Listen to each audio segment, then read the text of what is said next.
The biggest issue that we had was trying to figure out a layout that we both liked that was a little bit different than what we had. So we've literally been playing with moving the furniture around like for the entire afternoon, trying to figure out what suits best, how does it feel. Of course, we're like lying on the bed and then, you know, getting up and just seeing what the space looks like as we're moving around. So, and that's a good way to do it. If you're not sure how you want your room, clean everything out, get everything set up so that you have only the minimal furniture that you need. Start moving your bed around, right? So this bed used to be based on this big wall here behind us. It was centered with the room, again, not with the light, and it was something that was just kind of driving both of us crazy. This really is the only other way to make the change because we've got two really nice double doors here as well. So they need to be taken into account, and they're not centered with the room either. So there's nothing that's symmetrical and nothing that's placed in the spot that we really need it to be. I don't love the bed under the window, but it feels like we have so much room in here now. It's like we got lots of room for activities. There was lots of little things that never did get finished when we first moved in here and we did our original renovation. Yeah. There was a phone jack on the wall that didn't get replaced or covered over. There's holes in the wall where we had cable brought in for a TV that never got, never really got finished. They were just hidden behind the TV. Something that we're gonna have to do now because where the TV is currently located, which is just on this wall here in front of us, it's going to be coming out of that space altogether. So what we're going to do is actually take the TV off this wall. We're going to move it over here to this wall at the foot of the bed. And what we did was we moved Shelley's big Dorothy Draper chests. Yeah. Chests. Yeah. To this end of the room. So what we're going to be doing is also repurposing some furniture from around our house. We're going to take the lamps out of our old room. Maybe. We don't know until it's all painted. And we're going to maybe bring some other items back in.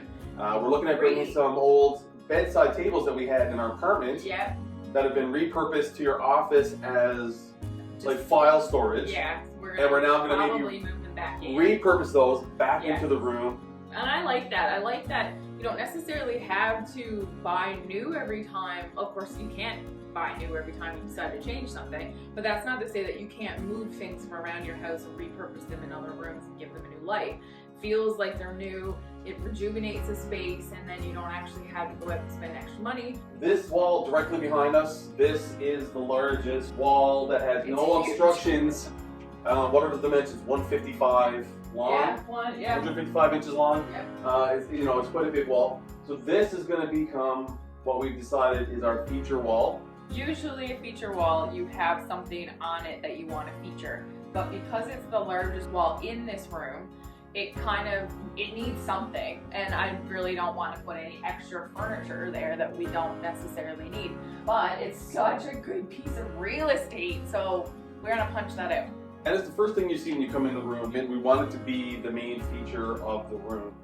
On the window wall, we plan to dress it up a little bit because typically, I guess your feature wall would be the one behind your headboard.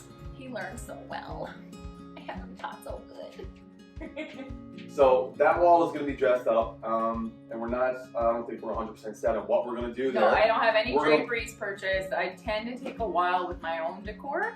I like to get things started and then see what the space feels like and then build it over time. So this won't be like a 72-hour remake. Like it'll probably be a couple of weeks before it's all completed until I make my decisions on what linens I want, what bedding I want, what curtains I want, that kind of stuff. We want, not I. We. What we want. So this is it. This is probably how it'll look later down the road.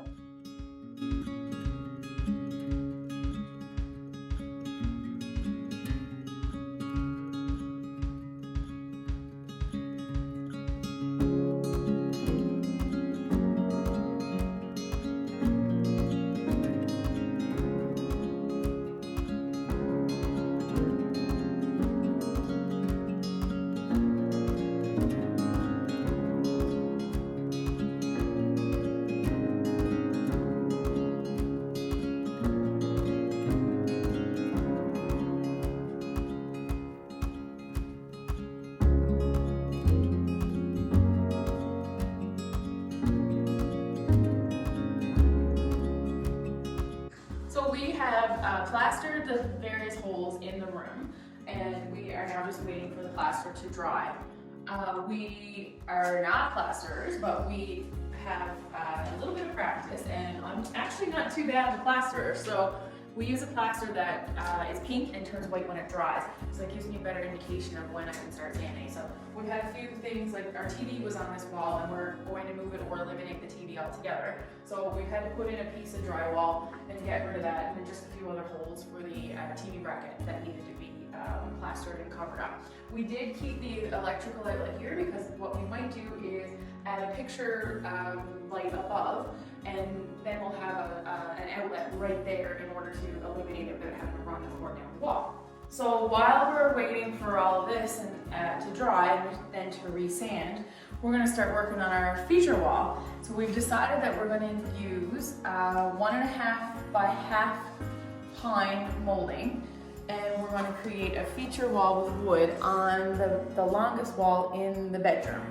So in order to cut down on time, we're just going to get that primed now as well. And then we'll cut them to length and brad nail them in after. So what I use to prime plain wood, I love Sticks Primer. We're not affiliated with them at all. It's just a product that I have used over and over again that is reliable and it's awesome. So I'm going to do that on this piece of pine so that it seals in wood, and then over time you won't get the knots of the pine pushing through. Sometimes you get those yellow stains on your wood. That's because your wood is not completely sealed. So Sticks Primer does that for us. So that's what we're going to do while we're waiting.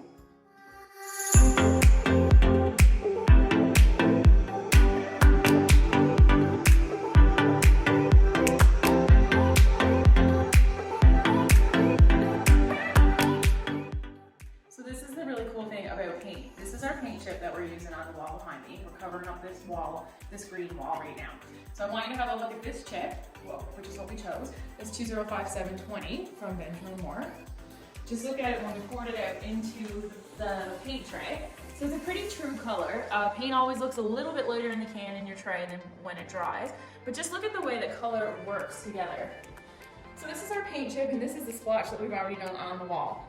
They are very, they're similar, but when you pan out and see the green against this blue actually starts looking much lighter than what we thought the paint chip was. The reason for it is because it's reacting with the green that's already on the wall. So what it's doing is, this paint chip is actually green. It is a blue-green, but it is a green base tone. So what's happening now is that the green that's currently on the walls is overpowering it, and this now is showing more of its blue tones than its green tones. So once this whole wall is painted, and then we get the rest of the room painted, we're going to do an off-white, you'll start to see the true paint tones of this paint come to life. So never get discouraged when you're painting because you think it might be the wrong color. It could be that it's reacting with the lighting in your room, the other paint that you've already got in the room, could be your flooring. You have to kind of see it through to get the true color of what it's going to be.